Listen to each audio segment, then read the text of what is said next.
عزیزان محترم، شہزادی کونین کا صحیفہ ہے مصحف فاطمہ، اور یہ وہ صحیفہ ہے کہ جو شہزادی پر جناب جبرائیل نے نازل کیا اور مولا کائنات نے اپنے ہاتھوں سے لکھا۔ روایت موجود ہے، کتاب الکافی کی روایت ہے،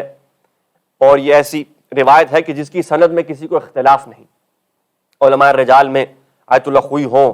علامہ مامقانی ہوں، آیت اللہ خمینی ہوں، علامہ ہلی ہوں، مرحوم مجلسی ہوں، سب نے بالاتفاق اس روایت کی سند کو قبول کیا ہے کہ یہ روایت صحیح السند ہے۔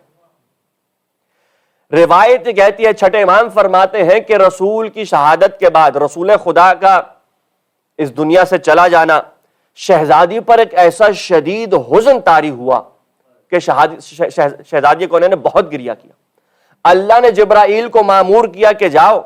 اور شہزادی کونین کی خدمت میں تسلیت پیش کرو اور شہزادی سے ہم کلام ہو جاؤ۔